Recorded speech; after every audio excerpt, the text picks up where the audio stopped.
හොඳයි වෙනදා වගේම සුබ දවසක් අපේ ඩිරෙක්ටිව්ස් ප්‍රේක්ෂකයෝ ඔබ සියලුම දෙනාට අපි සූදානම් අපේ පළවෙනි වැඩසටහන ඉදිරිව කැස්බෑ සංරක්ෂිත මධ්‍යස්ථානයේ ඉඳන් ඔබට ගෙනාවා. අපි සූදානම් මේකේ දෙවන වැඩසටහන ඉදිරිපත් කරන්න. දෙවන වැඩසටහනේ අපේ කෝෂි දැන් අපි කැස්බෑවා බිත්තරේ එළියට ආපු තැන ඉඳන් ඉතින් ටික තමයි ඔබට පැහැදිලි කරන්නේ. කෝෂි අතේ තියෙන බිත්තරයක් අපි කතා කරමු. මම පෙර වීඩියෝ එකේ කිව්වා වගේ කැස්බෑ අම්මා රැට ඇවිල්ලා බිත්තර 100ක 150ක් දාලා වල වාලා ආපහු මොහොතට යනවා. ඊළඟ දීවරයෙන් අපි බිත්තර ටික සල්ලි වලට ගන්නවා. ඒ අරගත්තක මේ බිත්තරයක් තමයි මේ තියෙන්නේ. හැබැයි මේක මැරිච්ච බිත්තරයක්. සාමාන්‍ය බිත්තරෙත් මේ වගේ තමයි. මේ බිත්තරේ විශේෂ දෙයක් තියෙනවා. දැන් මේක බිත්තරේ සාමාන්‍ය නම් ඔහම ඒ කියන්නේ මේක හරි මෘදුයි soft බිත්තරයක් මේක. බිත්තරේ නේ ඇතුළට යනවා අර කිකිලි බිත්තර වගේ නෙවෙයි මේක. මේක soft බිත්තරයක්.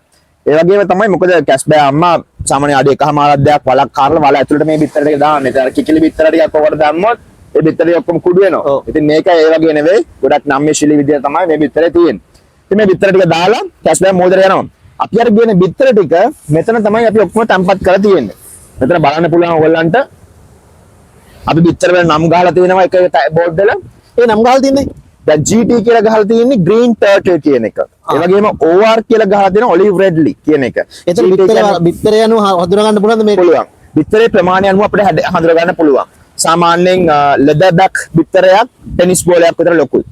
ඒ වගේම olive redley නැත්නම් බටු කැස්බෑ වගේ බිත්තරේ හරියට කියනවා නම් අර ටේබල් ටෙනිස් ගාලා පින් පොම් බෝලයක් වගේ ප්‍රමාණයක් තමයි තියෙන්නේ. ඒ වගේ එක එක හැඩේ තියෙනවා එක එක බිත්තර වලට එක එක ප්‍රමාණවල තියෙනවා. සහ මෙතන බලන්න පුළුවන් තමයි අපි බිත්තර ප්‍රමාණය කීයක් තියෙනවද කියලා දාලා තියෙනවා සහ දිනේ දාලා තියෙනවා.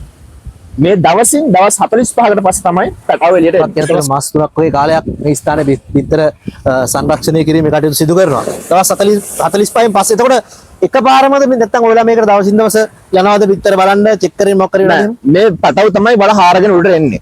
හැබැයි අපි සමහර වෙලාවට වැස්ස වැඩි වුණොත් ඒ වගේ මොකක් හරි පරිසරයේ වැස්ස වැඩි වුණොත් ඇත්තටම කියනවා නම් ගොඩක්ම අර උඩ වැලි තට්ටුව නිකන් හරියට කොන්ක්‍රීට් එකක් වගේ ගොඩක් තදයි. ඉතින් අපි මේ දවස් වලට පොඩ්ඩක් වැලි ටික පොඩ්ඩක් අයින් කරලා ඒ කියන්නේ අපේ දිනේ පහු වෙලා නම් ටිකක් වැඩිපුර දිනේ ගින දවස් 50 වෙලා පැනලා තියෙනවා නම් අපි පොඩ්ඩක් හාරලා බලනවා මොකද්ද වෙලා තියෙන්නේ කියලා. වෙලාත් සමහරලාට බිත්තර උඩට එන්න බැරිව පැටව එන්න බැරිව උඩ ඉර වෙලා ඉන්න යට. ඉතින් ඒ වගේ වෙලාවට පොඩ්ඩක් හාරලා පස්ස පොඩ්ඩක් බුරුල් කරලා උදව් කරනවා උඩට එන්න. නැත්තම් සාමාන්‍ය විදිහට තමයි ඒගොල්ලෝ ප්‍රහාරයෙන් උඩට එන්නේ බිත්තරේ. ඒක තමයි ක්‍රියාදාමයක් විදිහට කැස්බෑ බිත්තරය තුල සිදුවෙන. ඊට පස්සේ මෙතනින් ගන්න බිත්තරෙන් එන පැටිය උඩට එනවනේ. ඒ පැටිය දාන්නේ අතෙන්ද? දැන් මෙතනින් එන පැටව ඇත්තටම කියනවා නම් අපි දැන් දවල් කාලේ ඇත්තටම කියන පැටව එළියට ආවම අපි පිටවට මුදර දාන්නේ නැහැ. මෙහි ඉන්නවා උකුස්ස වර්ග දෙකක් සීගල් බ්‍රාක්මනිකයිට් කියලා. ඊට අමතරව කපුට වර්ග ඉන්නවා. දැන් බිත්තර පැටව දානකොට දවල් වෙලාවට ගොඩක් මේගොල්ලන්ට ඇවිල්ලා අල්ලගෙන යන්න පුළුවන්. මේගොල්ලන්ට ඉර පෑ මේ ගියාට පස්සේ අතන මේ සන්සෙට් එකෙන් පස්සේ තමයි අපි මේ පැටව ටික මුදර දාන්නේ. ඒ මෙතන බිත්තරෙන් එන පැටව ටික කොහොල කෙලින්ම මොහොතට තමයි උදා හරීම සිදු කරන්නේ. ඔව්. හැබැයි දවල් කාලේට එන පැටව ටික අපි මේ ටැංකියට දාලා තියෙනවා. අපි යන් හිතට.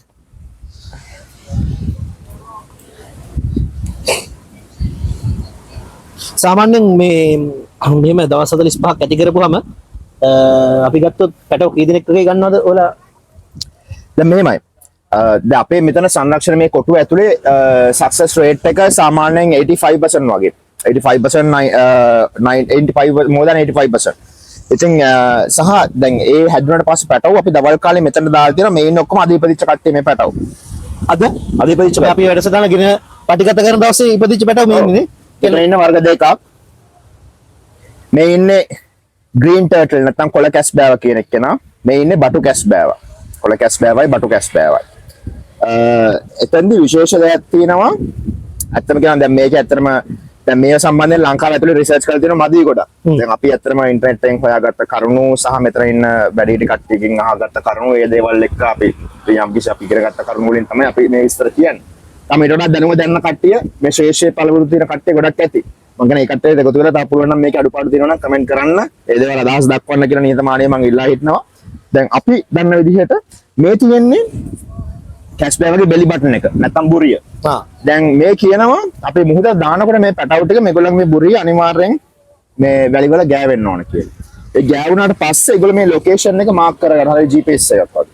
ඊට පස්සේ මාක් කරගෙන මේගොල්ලෝ මුහුදට ගිහිල්ලා අවුරුදු 15ක් 20ක් ගිහිල්ලා කැස්බෑ අම්මා කෙනෙක් වෙලා ආපහු වෙන්නෙත් මේ මුහුදටම තමයි. ඒක මේගොල්ලන් විශේෂ දෙයක් නේ කැස්බෑ. මෙතන තමයි එන්නේ. හැබැයි ප්‍රශ්නේ තියෙන්නේ එක ඇමරිකන් ආටිකල් එකක් මම දැක්කා. ඒගොල්ලෝ සාමාන්‍යයෙන් කැස්බෑ බිත්තර කැස්බෑ පටවු 10000ක් අතර ප්‍රමාණයක් අපි මුහුදට දැම්මොත් ඒකෙන් එක්කෙනයි ජීවත් වෙන්නේ. එක්කම ජීවත් වෙන්නේ.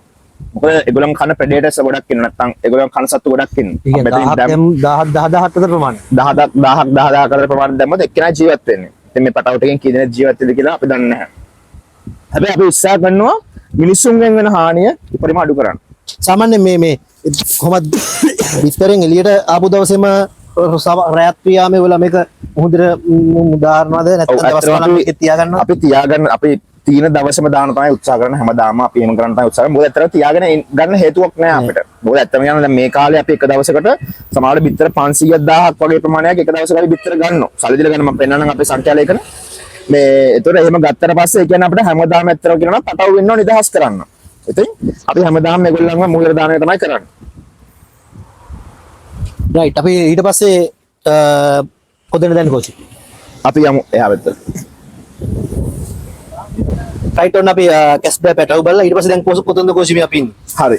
දැන් මෙතන ඉන්නවා අපි පොඩි කාලේ ඉඳන් ඇත්තටම ලොකු කරන කැස්බෑව කීපයක්. ඇත්තටම මෙතන ඉන්න විශේෂයෙන්ම ෆොක්ස්බිල් කියන එක්කෙනා නැත්තම් මෙයාට කියනවා පොතු කැස්බෑව කියලා.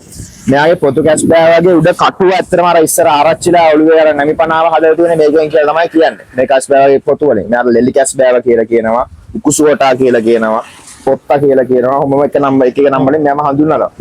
මෙයාගේ විශේෂය තියෙන්නේ ඩානික් කැස්බෑවන තනි කටුව තියෙන්නේ. හැබැයි මෙයාගේ පීසස් ගොඩක් තියෙනවා නැත්තම් කොටස් කීපයකින් තමයි ඒක එකතු වෙලා තියෙන්නේ. ඒක නිසා මිනිස්සු මෙයාගේ කටුව ලස්සන නිසා එයාව ගන්නවා ගොඩක් වෙලාවට එක එක ජුවලරිස් දේවල් නිකන් ආභරණ ලස්සන දේවල් හදන්න. ඉතින් ඒක ඇත්තටම හොඳ නෑ.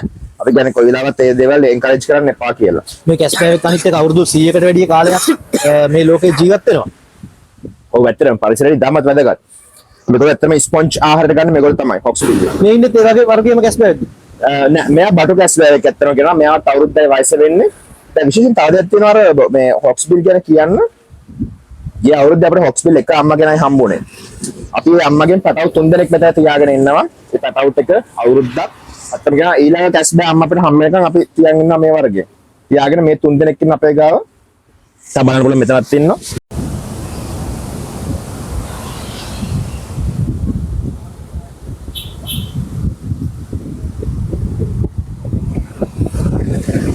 අද ඔයගොල්ලන්ට බලන්න පුළුවන් මේ ඉන්නේ හොක්ස්බිල් ටර්ටල් නැත්නම් මෙයාට උකුසුවටා කියලා කියනවා. මෙයාගේ හොට බැලුවට පස්සේ පේනවා මේක නිකන් අර උකුස්සගේ හොට වගේ ගොඩක්ම ෂාප් හොටක් තමයි මෙයාට තියෙන්නේ. මොකද මෙයා ගොඩක් වෙලාවට ස්පොන්ජ් කනකොට ඒ ස්පොන්ජ් කන ෂාප් කටක් තියෙන්න ඕනේ යාට. සහ මෙයාගේ මේ ෂෙල් එක ගත්තොත් මේක මේ කොටස් 13ක් තියෙනවා. මේ කොටස් එක එක කැලි වෙන වෙනම තමයි මේක තියෙන්නේ. ඒක නිසා තමයි ගොඩක් මිනිස්සු මේගොල්ලන්ව ජුවලරිස් වලට එහෙම හදන්න මේගොල්ලන්ගේ මේ ෂෙල් එක භාවිතා කරන්නේ. සාත්තම කියලා මම කිව්වා වගේ ගිය අවුරුද්දම අපිට එක කැස්බෑ අම්මා කෙනා මේ වර්ගයෙන් හම්බුනේ. ඉතින් අපි මේගොල්ලන්ව තියන් ඉන්නවා. මෙතන අවුරුද්දක් විතර කාලයක් අපිට ඊළඟ කැස්බෑ අම්මා හම්බ වෙනකම්. මොකද පොඩි පැටවු අපි 10000ක් අතර ප්‍රමාණයක් මොහොතේ දැම්මට පස්සේ අපිට එක්කෙනයි තමයි ඒකෙන් සර්වයිව් වෙන්නේ. අපෝ කැස්බෑ අම්මා කෙනෙක් වෙන්නේ. අද අපි 3 දෙනෙක් මෙතන හදනවා. ඒගොල්ලන් අපි අවුරුද්දක් විතර ලොක් කරලා අප මොහොතේ දානවා. ඉතින් අපි විශ්වාස කරනවා ඒගොල්ලන්ට බෙටර් chance එකක් තියෙනවා සර්වයිව් වෙන්න නැත්තම්. හොඳ අවස්ථාවක් තියෙනවා ඇතික් දානට වඩා ජීවත් වෙන්න. ඉතින් අපි පොපියුලේෂන් එක වර්ධනය කරන්න පුළුවන් මේගොල්ලන්ගේ. ඒක නිසා තමයි අපි මේගොල්ලන්ව මෙහෙම තියාගෙන ඉන්නේ මෙතන. ඉතින් අපි අර පැත්තට දැන් තව ඉන්නවා ඒක වර්ග මෙතන. සාමාන්‍ය ඇත්තටම කැස්බෑ වගේ ගැහණු පිරිමි කියන එක තේරෙන්නේ නැහැ. නැත්නම් සෙක්ස් රේෂියෝ එක තීරණය වෙන්න උෂ්ණත්වය ඩිපෙන්ඩ් වෙනවා. ඒ කියන්නේ සාමාන්‍යයෙන් ගැහණු පිරිමි කියලා තීරණය කරන්නේ මේ වලේ තියෙන උෂ්ණත්වයත් එක්ක. සාමාන්‍යයෙන් ඔයගොල්ලෝ බලා ගන්න පුළුවන් දැන් මෙතන වලේ උෂ්ණත්වය සෙල්සියස් අංශක 29.3යි. එතකොට දැන් මේකෙදි සාමාන්‍යයෙන් ඇත්තම කියනවා නම් දැන් 29ට වඩා වැඩි නම් ගොඩක් වෙලාවට ගැහණු කැස්බෑ තමයි හැදෙන්නේ. 29ට වඩා අඩු නම් පිරිමි කැස්බෑව. දැන් අපි උෂ්ණත්වය අඩු වෙන තරමට තමයි පිරිමි කැස්බෑව හැදෙන්නේ. දැන් ඇත්තම කියනවා දැන් මෙතන අපි මේන්ටේන් කරන්නේ වැඩිම උෂ්ණත්වය මේන්ටේන් කරන්නේ මෙතන තමයි. එතකොට ඒ කියන්නේ සාමාන්‍යයෙන් මෙතන ගොඩක් අපි ඕපන් ස්පේස් එක තමයි මෙතන හදලා තියෙන්නේ. සහ ගොඩක් උඩින් තමයි මෙතන බිත්තර තැම්පත් කරලා තියෙන්නේ. ඒකත් එක්ක මෙතන උෂ්ණත්වය වැඩි අනිත් අයට සාපේක්ෂව. ගොඩක් වෙලාවට අනිත් තැන් වල අපි ටාගට් කරන්නේ මේන්ලි මේල් ටර්ටල්ස්ලා නැත්නම් පිරිමි කැස්බෑවෝ.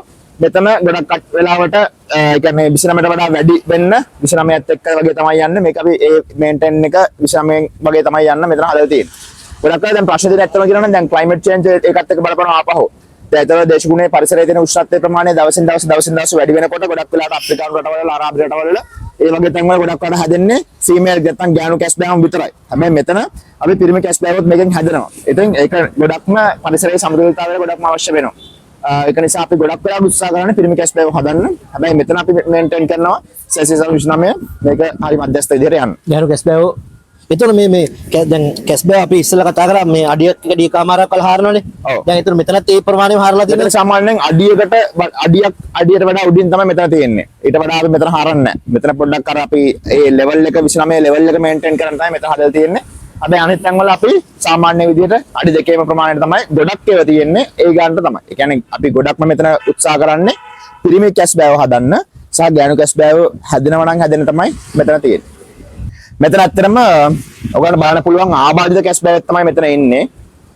ඇත්තම කියනවා නම් දැන් ගොඩක් වෙලාවට දීවරයෝ මුහුදේ ගිහිල්ලා දැල් දානවා. හැබැයි ඒ දැල් වලට පැටලෙනවා කැස් බෑවෝ. ඒ වගේම තමයි දැන් විශේෂයෙන් අවධානය යොමු කරන්න ඕන එකක් රජයේ විශේෂයෙන්ම අපිට හම්බෙලා තියෙනවා ඉන්දියාවෙන් වෙන්න ඕන එක. ඉන්දියාවෙන් දාන දැල් වගේක්. මොකද ඒ තියෙන මේඩින් දැන් ඒ දැල් නිකන් දාලා දැලේ වතුර බෝතල් ගැට ගහනවා.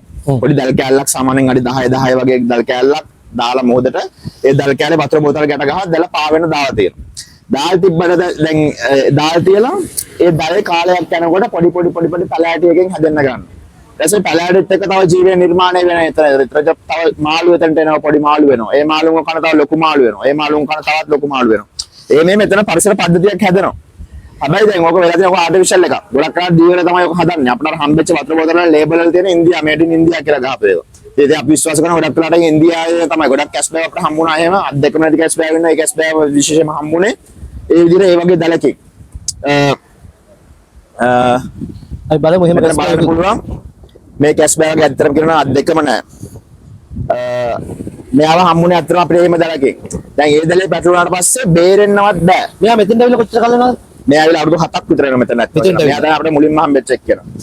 දැන් මෙයාගේ මේ අත් දෙකම නෑ මේකේ. ඉතින් මෙයාට මොහොත ඇත්තටම ජීවත් වෙන්න බෑ. අපි තනි අතක් නැති කැස් බෑවෝ සාමාන්‍යයෙන් කැස් බෑවෝ 10කට 15කට වඩා අපි මුහුදට මුදාහැරලා තියෙන මේ වෙනකොට තනි අතක් නැති කට්ටිය. ඒගොල්ලෝ ජීවත් වෙන්න පුළුවන් මුහුදේ. තනි අත නැති කට්ටියට. හැබැයි අත් දෙකම නැති කට්ටියට ජීවත් වෙන්න බෑ මුහුදේ. හැබැයි තව ප්‍රශ්නයක් තියෙනවා. දැන් තනි අතක් නැති වුණාට මෙතන බලන්න මේ කැස් බෑව. දැන් මේ කැස් බෑවක වෙලා තියෙන මේ කැස් බෑව එකක්වත් නැහැ. හැබැයි ප්‍රශ්නේ මේ කැස් බෑවට මුහුදේ ජීවත් වෙන්න බෑ. මොකද මෙයාගේ කටු ඇතුලේ වාතය පුරලා තියෙනවා. ඔයගොල්ලෝ බලන්න පුළුවන් අපි මෙතන මේ කැස් බෑව එබුවට පල්ලෙහාට එයාට යට යන්න බෑ. අපි මේක මාළු දැම්මට ටැංකියට එයාට යට ගිහලා මාළුව ගන්න බෑ. ඒ ගන්න බැරි හේතුව තමයි මෙයාගේ ඇඟ ඇතුලේ වාතය පුරලා තියෙනවා. දැන් ඔකට හේතු දෙකක් තියෙනවා. පළවෙනි හේතුව තමයි අර මං කියුවා වගේ පොලිතින් ප්ලාස්ටික් බෑග් අපි පරිසරයට මුදා හරියට පස්සේ ඒගොල්ලන්ගේ ආහාර ජීර්ණ පද්ධතිය හරියට ක්‍රියාත්මක වෙන්නේ නැහැ. ඒකත් එක්ක ඒගොල්ලන්ගේ ඇඟ ඇතුලේ ගෑස් වගේ හැදිලා ඒකත් එක්ක මේ ප්‍රශ්නය තියෙනවා. ඒ වගේම අනිත් එක තමයි මේගොල්ලෝ දැල් වල පැටලුණාට පස්සේ ගොඩක් වෙලාවට මුහුදේ මතු පිට තමයි ඉන්නේ. ඒ මතු පිට ඉන්නකොට අධික හිල් රශ්මියක් මේගොල්ලන්ගේ මේ කටු වලට වැටෙනවා. වැටුණාට පස්සේ ඒකත් එක්කත් මේ වාත බිබිල හැදෙන්න පුළුවන්. මොන කාරණා දෙක නිසා තමයි ප්‍රශ්නේ වෙන්නේ. විශේෂයෙන්ම අපි එන පාසල් ළමුන් අපි දැනුවත් කරන්නේ මේ කැස් බෑව පෙන්නලා ඒගොල්ලෝ බලන්න පොඩි ළමයි බලනවා දේශීය විදේශීය ඕන කෙනෙක්ට අපි මේගොල්ලන්ව පෙන්නලා තමයි දැනුවත් කරන්නේ. ඔගොල්ලෝ දාන පරිසරයට දාන පොලිතින් ප්ලාස්ටික් බෑග් එකෙන් මෙන්න මේ වගේ හානි තමයි වෙන්නේ කියලා. ඇත්තට මෙතන මේ ලොකු සේවයක් නේද වෙන්නේ මේ පැහැදිලිව මේ සතා මේ මොහොතේ තියෙන සමහරට මේ වෙලාවට ඔව් ගොඩක් අය ඇත්තම කියනවා නම් දැන් සමහර වෙන විදේශිකයෝත් අපිට කියනවා ඇයි ඔයගොල්ලෝ මෙයා මොහොත දාන්න නැත්තේ. ඉතින් මොහොත දාලා ජීවත් වෙන්න බෑ. අනික් කාරණේ තමයි එහෙනම් ඇයි ඔයගොල්ලෝ මෙතන තියාගෙන මෙයා මරලා දාන්නේ නැහැ කියලා. දැන් සමහර විදේශිකයෝ අපිට ඇත්තම කියනවා බෞද්ධ ආගමත් එක්ක අපිට ඒක හිතන්න බැරි වුණාට සමහර කෙනෙක්ට හිතන්න පුළුවන් මෙයා මේකේ විදවනවා මෙතන ඉඳගෙන ඒක නිසා මෙයා මේ මොහොත දාන්න නැත්තේ මෙයා මරලා දාන්න නැත්තේ කියලා.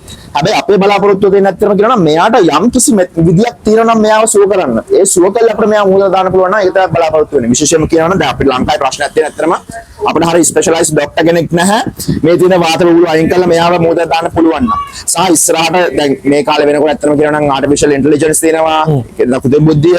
ඊට පස්සේ තව විවිධ මේ තාක්ෂණ එන්නේ දියුණුවේ. ඒතර මෙයාට අපිට පුළුවන් නම් තව අතක්වත් බද්ධ කරලා මෙයාව මොහොත දාන්න පුළුවන් ක්‍රමවේදයක් ඉදිරියේ හැදෙනවා නම් අපි කැමතියි ඇත්තටම කියනවා නම් ඕන කෙනෙක්ට අවස්ථාව ලබා දෙන්න. අන්න ඒ වගේ දෙයක් කළා මෙයාව මුහුදට දාලා මේකම සර්වයිව් කරන්න පුළුවන්. තාම මේ රටේ නිර්මාණය වෙලා නැහැ. පැහැදිලිව නැහැ. රයිට් අපි අතෙන්ට යන්න. අය බලමු එතෙන්ට ගිහිල්ලා අපි ඉන්නේ ඉදිරිය කැස්පෑ සංරක්ෂිත මධ්‍යස්ථානයේ අතින් සුදු කැස්බෑ. ඔව්. මෙයා තමයි දැන් දැක් ගන්න පුළුවන් ඔයගලන්ට ලංකාව දකින්න පුළුවන් ලොකුම සුදු කැස්බෑව. මේ කැස් බෑව. මේ කැස් බෑව තමයි ලොකුම සුදු කැස් බෑව. ඇත්තම කියනවා නම් මෙයා මේගොල්ලන්ගේ ප්‍රශ්න දෙන්න ඇඟේ තියෙන මෙලනින් ලෙවල් එක මෙලනින් මට්ටම අඩු නිසා තමයි මේගොල්ලෝ සුදු කැස් බෑව වෙන්නේ. දැන් සාමාන්‍යයෙන් ඒක සුදු කැස් බෑව විතරක් නෙවෙයි මිනිස්සුන්ටත් මෙලනින් ලෙවල් එක අඩු වුණා නම් ප්‍රශ්නයක් වෙනවා.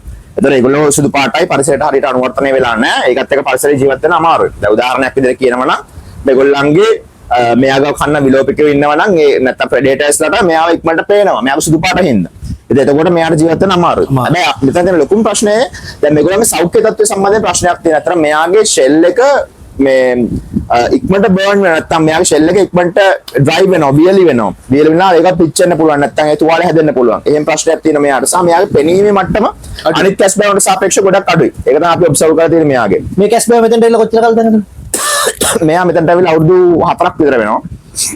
එතකොට මේක අපි පොඩ්ඩක් අමතක කරනවා. අර අපි සුදු කැස් බෑග් ගැන කතා මෙව්වේ. ඒ කතාව තමයි පොඩ්ඩක් මේ වෙලාවේ මතක් කරගත්තොත් දැන් මේ පැහැදිලිව. ඇත්තටම මේ සුදු කැස් බෑග් ඒ කතාව උනේ ඇත්තටම මෙහෙ නෙවෙයි. ඒක වෙන තැනක තමයි ඒක සිද්ධ වුනේ. හැබැයි මෙහෙමයි දැන් ගොඩක් වෙලාවට අපි දන්නවා සමහර අරාබි රටවල් වල ඒ කට්ටිය තමන්ගේ වංශවත් බව නැත්නම් ස්ටේටස් පෙන්වන්න නැත්නම් තමන්ගේ තත්ත්වයේ මට්ටම පෙන්වන්න ඒගොල්ලෝ ගොඩක් වෙලාවට උත්සාහ කරනවා ඉතාමත් දුර්ලභ කැස් බෑග් නැත්නම් දුර්ලභ සත්තු විශේෂයෙන්ම ඇලි කොටි දෙවියෝ ඊට පස්සේ ඒ වගේ සත්තු තමන්ගේ ගෙදර තියාගන්න තමන්ගේ පෞද්ගලික ඇක්වේරියම්ස් නැත්නම් තමන්ගේ පෞද්ගලික උද්‍යාන වල ජල උද්‍යාන වල තියාගන්න අලිකාන්නේ සත්තු. ඔව්. දැන් එතකොට මෙයාත් සාමාන්‍යයෙන් කැස් බෑග් මිලියනයක් ඉපදුනොත් එක්කෙනයි ඇලි කැස් බෑග් වෙන්නේ. තමත් දුර්ලභයි. ඉතින් මෙයාත් ඒ වගේ දුර්ලභ එක්කෙනෙක්. සහ දැන් ඒක නිසා ලොකු ප්‍රශ්නයක් තියෙනවා. මේගොල්ලෝ මූදර දැම්මට පස්සේ මේ ඉන්න දීවරේ බලාගෙන ඉන්නේ කොයි වෙලාවෙ සුදු කැස් බෑග් හම්බෙන්නේ. ඒ සුදු කැස් බෑග් හම්බෙච්ච ගමන් සුදු කැස් බෑග් විකුණන්න තමයි බලාපොරොත්තු වෙමින් ඉන්නේ. ඒක නිසා ලොකු ප්‍රශ්නයක් තියෙනවා. මේගොල්ලන්ට මොනවද කොහොමද කන්න දෙන්නේ මේ ආහාර කොහොමද දැන් අපි දෙන්නේ ඇත්තටම කියනවා දවසට දෙපාරක් මාළු තමයි දෙන්නේ. හැබැයි ඒ වගේම සී ග්‍රාස් සීවීඩ්ස් වගේ දේවල් අපි සීසනලි දෙනවා. නැත්නම් හැමදාම දෙන්න. ඒක අවස්ථාවේ විවිධ අවස්ථාවලදී අපි ලබා දෙනවා. නැත්තම් මාළු තමයි ලබා දෙන්නේ ඇත්තටම කියනවා. මාළු. ඒ කියන්නේ අපි ආහාර කර පරිභෝජනය කරන මාළු මාළු ඒ කියන්නේ අපි අමු මාළු ලබා දෙනවා. රයිට් අපේ ඉදිරිව කැස් බෑග් සංරක්ෂණ මධ්‍යස්ථානයේ තමයි අපි මේ දෙවෙනි වැඩසටහන විදිහට මේ වැඩසටහන ගෙන එන්නේ.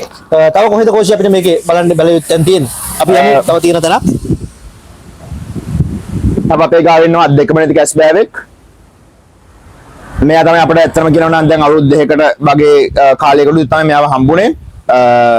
මෙයාගේ ඇත්තම මේ ෂෙල් එක ඔයගොල්ලන්ට බලන්න පුළුවන්. මේ ෂෙල් එක ඇතුලේ වාත බුබුලු තියෙන නිසා ඒක ගොඩක්ම ඉක්මන ඩ්‍රයි වෙනවා. ඩ්‍රයි වීමත් එක්ක මේ තුවාල ඇති වෙනවා ඒකේ. අපි හැමදෙස්සම මේ කළා බෙහෙත් දාලා තමයි තියෙන්නේ මේ කොළ පාටට තියෙන බෙහෙත් දාපු ඒවා. එහෙම තමයි මේගොල්ලන්ව ආරක්ෂා කරන්නේ. ඒ විදිහට ඔබට පුළුවන් මෙතන මේ දැනුම අවබෝධය ඒ දේවල් වගේම මෙතනින් වෙන සේවය. ඇත්තටම කියන්න බැරි සේවයක් වෙනවා. මේ වගේ ලක්ෂ ගණනක් කැස් බෑග් මේ මහමුද ඇති.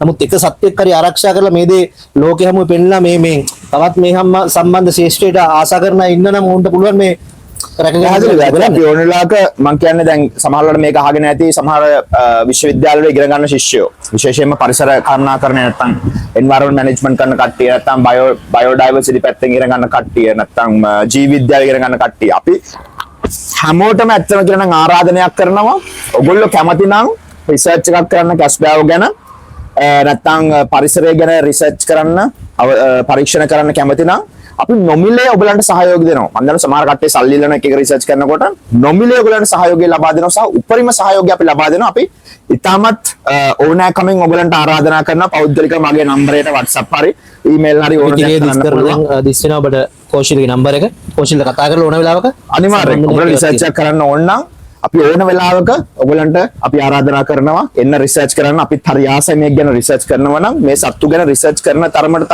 තමයි අපිට සංරක්ෂණය හරියාකාරයෙන් කරන්න පුළුවන්. ලංකාව වගේ රටවල මේ රිසර්ච් කරන ප්‍රමාණය ගොඩක් අඩුයි. ඒක නිසා අපි ඕන කෙනෙක්ට ආරාධනා කරනවා එන්න අපිත් එකතු වෙලා රිසර්ච් කරමු. මේ ඔබට නොමිලේ විශ්වවිද්‍යාලයේ ඉගෙන ගන්න ඔබට ඊට පස්සේ පශ්චාත්පාදී කරන ඔබට හැමදෙනාටම මේ ආරාධනා කරලා සිටිනවා. රයිට් ඔන්න ඔය විදිහට තමයි අපි ඉදිරිව කැස් බෑග් සංරක්ෂිත මධ්‍යස්ථානයෙන් නම් අපේ ඩිරෙක්ටිව්ස් ප්‍රේක්ෂකයින්ට අපි පොඩ්ඩක් දුරට ඇවිල්ලා දකුණු පළාතේ ගාල්ල දිස්ත්‍රික්කයේ බෙන්තර ඉදිරිව කියන පැත්තේ තමයි දැන් අපි මේ වැඩසටහන අද පටිගත කිරීම සිදු කරේ. ඉතින් වැඩසටහන් දෙකක් කාර්යයට අපේ අවසාන වැඩසටහන දෙවෙනි වැඩසටහන ශිහාන් කෝෂිලත් එක්ක අපි ගෙනාවි. ඉතින් මම හිතනවා මේ වැඩසටහන බලලා ඔබලට දැනුම ගන්න තියෙන අයට අවබෝධයක් ලබා ගන්න තියෙන විශේෂයෙන්ම අධ්‍යාපනය ලබන උසස් අධ්‍යාපන කටයුතු ලබන අපේ ආදරණීය තරුණ තරුණියන්ට මේකෙන් දේවල් ලබා ගන්න හැකි වෙන්න ඇති. සහ මේ ශේෂ්ත්‍රයට ආශා කරන අයටත් පුළුවන් මෙතෙන්ට ඇවිල්ලා පැහැදිලිව අපි ඒකත් මතක් කරමු. ඇත්තටම ශේෂ්ත්‍රය මේ ආදරය කරන ශේෂ්ත්‍රයට ආදරය කරන කට්ටිය ඒ වගේම මම දන්නවා සමහර දැන් ඔය අර young zoologist නැත්තම් අර නැත්තම් අපි කියනවා නම් මොකද කියන්නේ සත්තු සම්බන්ධයෙන් ස්ටඩි කරන කට්ටිය ගොඩක් ඉන්නවා ළමයි මම දන්නවා තරුණයෝ ඉන්න සත්තුන්ට ගොඩක් ආදරය කරන කට්ටිය සහ ඔයගොල්ලන්ට දැන් මේ කතාවත් එක්ක සමහර ලාවට ඔයගොල්ලෝ මේක දැන් තියෙන අඩුපාඩු දකින්න නැති අපි හරි නිහතමානීව ඔයගොල්ලන්ට ආරාධනා කරනවා ඔයගොල්ලන්ට මෙතන වෙනසක් කරන්න ඕන නම් මේ සත්තුන්ට වෙනසක් කරන්න ඕන නම් යහපත් වෙනසක් කරන්න ඕන නම් එන්න අපිත් එක්ක එකතු වෙන්න අපි ඕනලා කෝපන් ඔයගොල්ලන්ට අපි මේ දේ හරියට කරන්න අනිවාර්යෙන් අපි අලි ගැන කතා කරනවා බල්ලෝ ගැන කතා කරනවා අපි දකින සමාජ මාධ්‍ය තුල විවිධ ගෲප් තියෙනවා මේවට හැබැයි මේකත් අපි කතා බහට ලක් යුතු මාතෘකාවක් පරිසරයේ සමතුලිතතාවය පරිසරයේ යහපැවැත්මෙන් තිබුණොත් තමයි අපේ ජීවිතත් මානව ජීවියත් ඉදිරියට ආරක්ෂා වෙන්නේ කෝසි එතකොට අපිට මේකේ මේ මධ්‍යස්ථාන තුල බලන්න තියෙන තව දේවල් තියෙනවද රයිට් අපි යන්නේ දැන් අවසාන තැනට ඉදිරිව ආරක්ෂිත මධ්‍යස්ථානයේ කැස්බෑ සංරක්ෂිත මධ්‍යස්ථානය තුල තිබෙන අපි එතනට ගිහිල්ලා බලමු මොකද්ද තත්ත්වය කියලා. උන ලස්සනයි නේ. ඔව්. මෙතන ඉන්න පුළුවන් ඇත්තටම මෙතන ඉන්න කොළ කැස්බෑවෙක්. ඇත්තටම මෙයා අපි පරිශන කටයුත්තක් සඳහා තමයි මෙතන තියාගෙන ඉන්නේ. අපිත් එක්ක ඇත්තටම ඇවිල්ලා එක NGO එක පිරිසක් ඇවිල්ලා මේගොල්ලන්ට අවශ්‍යයි කිව්වා කැස්බෑවක් එකතු වෙලා කැස්බෑව මුහුදට මුදා හැරලා කොහොමද මුහුදේ තියෙන ඇත්තම කියන ඒගොල්ලෝ ජපානයේ ඉන්න වෙනම පරීක්ෂණ කණ්ඩායමක් එකතු වෙලා තමයි ඒගොල්ලන්ට ඒක තාක්ෂණික සහාය ජපානයෙන් අරගෙන ඒ පරීක්ෂණය කිරීමේ අවශ්‍යතාවය තියෙන්නේ. ඉතින් ඒ සඳහා තමයි අපි මේ කැස්බෑව තියාගෙන ඉන්නේ. ඒගොල්ලෝ ඒ රිසර්ච් එක කරනකොට මේ කැස්බෑවට GPS එකක් හයි කරලා සහ ටර්මෝමීටර් නැත්නම් උෂ්ණත්වමානයක් හයි කරලා මේ දෙකත් එක්ක කැස්බෑව මුහුදට දාලා කොහොමද මේ මුහුදේ තියෙන වෙදර් පැටර්න්ස් මොකද මෙයා ඇත්තටම කියනවා ගොඩක් සංචාරය කරන සත්වයෙක්. ඉතින් ඒක නිසා මුහුදේ තියෙන වෙදර් පැටර්න් එක නැත්තම් දේශගුණ හැඩය එක එක විදිහට එක එක තැනට වෙනස් වෙනවා. ඉතින් ඒ කොහොමද මේ පැටර්න් එක අවබෝධ කරගන්නේ කියන එක සම්බන්ධයෙන් තමයි මේ සත්‍යයත් එක්ක පරිශ්‍රණය කරන්න බලාපොරොත්තු වෙන්නේ. මෙතන ඉන්නේ කොළ කැස්බෑවෙක් අවුරුදු 2ක් විතර වයස තියෙන. හොඳ අපි වැඩසටහන තුළ ඔබට මේ ස්ථානයේ සිටින සියලුම කැස්බෑවන් සම්බන්ධයෙන් තොරතුරු මේ වෙද්දි ගෙනාවා. අපි සූදානම් තවත් කැස්බෑ වර්ගයක් නේ මේ කොස්. මෙයාත් ඇත්තටම සුදු කැස්බෑවෙක්. මෙයා අවුරුදු 4ක් වෙන සුදු කැස්බෑවෙක්. මෙතන තමයි මෙයා ඉපදුනේ. අපිත් එක්ක එකතු වෙලා ඇත්තටම කියනවා මෙයා පොඩ්ඩක් අර half albino ගණේට නැත්තම් පොඩ්ඩක් අර සම්පූර්ණ සුදු නෙවෙයි පොඩ්ඩක් සුදු ගතිය පොඩ්ඩක් අඩු එක්කෙනෙක් මෙයා. මෙයාව අපි තියාගෙන ඉන්නවා දැනට. ඇත්තම කියනවා මෙයාට මේ සුදු ගතිය මෙයාගේ අඩු නිසා මෙයාව අපි තව ටික කාලෙකින් මුහුදට දාන්න පුළුවන්ද කියන එක සම්බන්ධයෙන් අපි පරීක්ෂණ සිදු කරමින් පවතින. නැත්නම් අපි ස්ටඩි කරනවා මෙයා කොහොමද මුහුදට දාන්න පුළුවන්ද. හැබැයි මෙයාගෙත් අපි අග්‍ර වෙලා තිනවා පෙනීමේ යම් කිසි ප්‍රශ්නයක් තියෙනවා. මොකද අපි තව කැස්බෑවක් දාලා මේකට අපි යාට මෙතන ආහාර මොනවා හරි තිබ්බොත් අතන ඉඳන් මුලින්ම එන්නේ සුදු කැස්බෑ නේ අනිත් එක්කෙනා. ඒ වගේ මෙයාට පොඩි පෙනීමේ දුර්වලතාවයක් තියෙනවා කියලා අපි විශ්වාස කරනවා. ඉතින් මේකට යම් කිසි විසඳුමක් ලබා ගන්න පුළුවන් නම් ඉතමත් වැදගත් අපිට මෙයාව මුහුදට දාන්න පුළුවන් ආරක්ෂිත විදිහට. රයිට් ඔබට අපි අපේ වැඩසටහන තුළ ඉදිරිව කැස්බෑ සංරක්ෂිත මධ්‍යස්ථාන ඉඳලා කොටස් දෙකක් විදිහට අපි වැඩසටහන් දෙකක් ඔබට ගෙනාවා. ඔබට පුළුවන් මේ වැඩසටහන් බලලා අපේ රටේ කතා බහට ලක් වෙන්නේ නැති නමුත් කතා බහට ලක් විය යුතු මාතෘකාවක් තමයි මේ කැස්බෑ සංරක්ෂණය මේ පරිසරයේ සමතුලිතතාවය වෙනුවෙන්. කොහොසි අපි අවසාන වශයෙන් කැමති දැනගන්න කැස්බෑ වෙනුවෙන් මේ බල අපේ රටේ පාලන අධිකාරී වෙන්න පුළුවන් එහෙම නැත්නම් NGOs වල වෙන්න පුළුවන් පෞද්ගලික මට්ටමේ මේවට උදව් කරන්න කැමති අය ඉන්නවා. මොන හරි යෝජනා අදහස් තියෙනවද මේගොල්ලන් තව දුරටත් අපිට ආරක්ෂා කරගෙන මේ පරිසරයේ සමතුලිතතාවය වෙනුවෙන් මේගොල්ලන් තියාගන්න හිම තියෙනවා නම් ඔයාලට අවස්ථාවක් දෙන්න කැමති අපි ඒ අදහස් ඉදිරිපත් කරන්න. ඇත්තටම පළවෙනි එක තමයි මේගොල්ලෝ ගැන පරීක්ෂණ ලොකුවට කරන්න ඕන. පරීක්ෂණ සිද්ධ කිරීම ඉතාමත් අවශ්‍යයි. මේ පරීක්ෂණ සඳහා නිසි ආකාරයෙන් හරි අධ්‍යයනයක් සිදු කරන්න අවශ්‍යයි. ඒක ඉතාමත් වැදගත්. මේකට පෞද්ගලික ආයතන, ඒ වගේම කියනවා නම් රාජ්‍ය මට්ටමින්, ඒ වගේම විශ්වවිද්‍යාල ශිෂ්‍යයෝ, ආචාර්යවරු ඒ සියලු දෙනාම ඒ සම්බන්ධයෙන් යම්කිසි අවධානයක් යොමු කරනවා නම් ඉතාමත් වැදගත් කියලා මම විශ්වාස කරනවා. ඒ වගේම තමයි දෙවෙනි එක ඇත්තම කියනවා නම් ගොඩක් වෙලාවට රාජ්‍ය ආයතන වලින් මේ වෙරළ තීරණය කරන ඩෙවලොප්මන්ට් නැත්නම් සංවර්ධන ක්‍රියාවලිය සිදු කරනකොට මේ වෙරළේ ඉන්න ජීවීන් සම්බන්ධයෙන් හොඳ අවබෝධයක් අරගෙන ඒ කරන ඩෙවලොප්මන්ට් කරා නම් ඉතාමත් වැදගත් කියන එක මම විශ්වාස කරනවා. මොකද ලොකු ප්‍රශ්නයක් තියෙනවා ඇත්තම කියනවා නම් අපි සාමාන්‍යයෙන් හිතන්නකෝ මේ වෙරළා ඉන්නේ මොනවා හරි ඩෙවලොප්මන්ට් එකක් කරනවා නම් කොයි වෙලාවකවත් ඒක බලන්න අර කියන වගේ යටින් ගානක් දීලා වැඩේ කරගන්න තමයි උත්සාහ කරන්නේ. ඒක හැමතැනම වෙනවා. හැබැයි එහෙම නැතුව අපි හැමෝම මේ රට ගැන හිතලා ලෝක ගැන හිතලා සත්තු ගැන හිතලා මේ වැඩේ හරියට කරනවා නම් මම කියන්නේ කොයි වෙලාවකවත් ඒ කරන සංවර්ධන ව්‍යාපෘතිය නවත්තන්න එපා. ඒක නෙවෙයි නියාමනය කියන්නේ මම දන්න විදිහට. ඒ දැන් කළ යුත්තේ ඒ සංවර්ධන ව්‍යාපෘතිය කරන්න ඊට වඩා හොඳ විදිහට ඇත්තම කියනවා නිකන් හෝටලයක් හදලා පරිසර පද්ධතිය විනාශ කරොත් වැඩක් නැහැ. හැබැයි හරි හෝටලයක් හදන්න පුළුවන් පරිසර පද්ධතියත් ආරක්ෂා කරලා. එහෙම කරොත් තමයි මේ හෝටලේ තියෙන ලෙවල් එක තව උඩට ගෙනියන්න පුළුවන්. උඩට පරිසර පද්ධතියත් ආරක්ෂා වෙලා තියෙනවා. එහෙනම් මිනිස්සුන්ට වටේ බලන්නත් දේවල් තියෙනවා. අන්න ඒ වගේ හරි අධ්‍යයනයකින් මේ දේවල් සිද්ධ කරනවා නම් තමයි වැදගත් කියන එක මම විශ්වාස කරනවා. ඒ වගේම තමයි වනජීවී සංරක්ෂණය කරන වනජීවී දෙපාර්තමේන්තුවේ පිරිසට මම කියන්න තියෙන්නේ. මම ඒගොල්ලෝ මම දන්නේ නැත්තර කියනවා. ඒගොල්ලෝ මෙතනටත් ඇවිල්ලා බලනවා ලොකු සේවයක් සිද්ධ කරනවා. ඉතින් මම කියන්නේ ඒගොල්ලෝ මේ තැන් වලටයි තව මේ දේවල් වටේ වෙන පිරිස වලටයි යම්කිසි ගයිඩ්ලයින් එකක් දෙන්න පුළුවන් නම් හරියාකාරයෙන් මේක සිද්ධ කරන්න. ඒක තවත් වටිනවා කියලා මම විශ්වාස කරනවා. ඔව් ඇත්තටම ආරාධනය තියෙන්නේ පාසල් ළමුන් හැමෝටම එන්න අපේ ඉදිරිව කැස්බෑ සංරක්ෂණ මධ්‍යස්ථානයට මගේ දුරකථන අංකය දැනුවත් කරයි උපුල් සඳරුවන්. ඉතින් ඔයගොල්ලොන්ට එන්න නම් කන්ටැක්ට් කරලා එන්න. අපි ඔයගොල්ලන්ට විශේෂ අවස්ථාවක් ලබා දෙන්න. ඔයගොල්ලන්ට කැස්බෑ ගැන දැනුවත් වීමක් ලබා දෙන්න.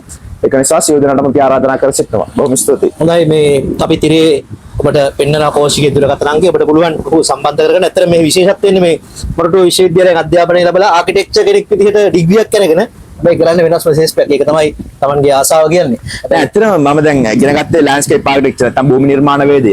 දැන් එතකොට භූමි නිර්මාණ වේදයේදී විශේෂයෙන් මම දන්නවා දැන් වෙරළේ අපි සංවර්ධන ව්‍යාපෘතිය මගේ රිසර්ච් එක කැම්පස් එකේ කරේ කැස්බෑවෝ සහ ඒ වෙරළ තීරේ කොහොමද ඒකට රෙස්පොන්ස් වෙන විදිහට හදන්න ඕන කියන එක සහ මම ෆයිනල් ඉයර් ප්‍රොජෙක්ට් එකක් කරේ කොහොමද රැකව ආශ්‍රිතව මේ කැස්බෑ අබේ භූමියක් විදිහට වෙන් කරලා තියෙනවා. ඉතින් ඒ කැස්බෑ අබේ භූමිය රැකව කොහොමද මිනිස්සුන්ටත් ඒ එක්ස්පීරියන්ස් එක ලබා ගන්න පුළුවන් විදිහට පරිසරය ආරක්ෂා කරලා කොහොමද එක්ස්පීරියන්ස් එක ගන්න පුළුවන් කියලා. ඉතින් මම හිතනවා ඩිග්‍රී ඇත්තටම අරගෙන මම කැමති නැහැ කොයි වෙලාවකවත් අර මේ ඩිසයින් කර ලැප්ටොප් එක ඉස්සරහට නැත්නම් කම්පියුටර් ඉස්සරහට වැඩ කරන ඊට අමතරව මම හිතනවා පොළවේ ඉඳන් වැඩ කරන එක වඩා වැදගත් සහ මේක මේ ගොඩක් පින්වත් දෙයක් ඇත්තට මෙතන දැන් ඔයාලා බලන්න වැඩසටහන් තුල රයිට් එහෙනම් අපි ඩිරෙක්ටිව්ස් අපේ ප්‍රේක්ෂකයෝ ඔක්කොටම අපි හිතනවා ප්‍රේක්ෂකයන් සියලු දෙනාටම දැනුම අවබෝධය සහ ඔබ ජීවිතේට සමහරට නොදකපු දේවල් ටිකක් මෙතනින් දකින්න ලැබෙන්න ඇති.